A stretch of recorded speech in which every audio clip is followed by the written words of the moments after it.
Bento কেকটি এতটাই ছোট হয় যে দেখতে অনেকটাই কিউট লাগে।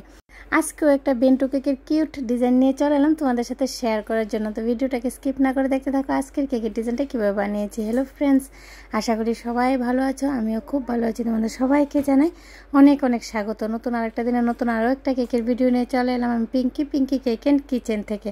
আর আজকের কেকটা একদমই ছোট্ট বেন্টু কেক।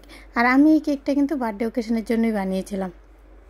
ডিজাইনটা আমাকে দেওয়া ছিল না, শুধু বলা ছিল যে রেড কালার জেলটা ইউজ করে দিতে, তার জন্য কিন্তু আমি রেড কালারের জেলটাও ইউজ করে দিয়েছি। বেন্টু কেকের মধ্যেও যে কোনো ডিজাইন কিন্তু দেখতে অসাধারণ লাগে, খুবই ভালো লাগে বেন্টু কেকের মধ্যে ডিজাইনগুলো। তো আমি প্রথমে কেকের মধ্যে ক্রিমটাকে ভালো করে লাগিয়ে নিলাম আর সুন্দর করে ফিনিশিং দিয়ে দিচ্ছি। দেখতে দেখো কতটা কিউট লাগছে। এখন আমি জেল দিয়ে দিচ্ছি চামচের সাহায্যে। পাইপিং ব্যাগ দিয়ে ইউজ করলে ভালো হয়, কিন্তু আমার যেহেতু ইমার্জেন্সি ছিল, হাতে একদমই সময় ছিল না, তার জন্য কিন্তু চামচের সাহায্যে দিয়ে দিলাম।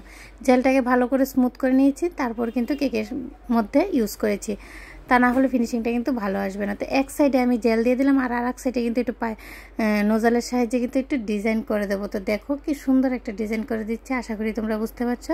তো কেমন হলো আজকের ভিডিওটা অবশ্যই কিন্তু কমেন্টে জানাবে। ভালো লাগলে চ্যানেলটাকে সাবস্ক্রাইব করে পাশে থাকা বেল আইকনে ক্লিক করে দেবে, তাহলে যখনই আমি কেকের ভিডিওগুলো আপলোড করবো সর্বপ্রথম তোমাদের কাছে এসে পৌঁছাবে।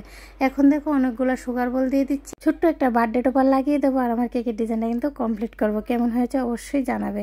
তো আজকের মতো এই পর্যন্তই। নেক্সট টাইম নতুন আরও একটা কেকের ভিডিও নিয়ে তোমাদের সবার সাথে আবারও দেখা হবে। সবাই খুব ভালো থেকো, সুস্থ থেকো আর খুব খুব আনন্দে থেকো। ভিডিওটা দেখার জন্য ধন্যবাদ। রাধে রাধে ফ্রেন্ড।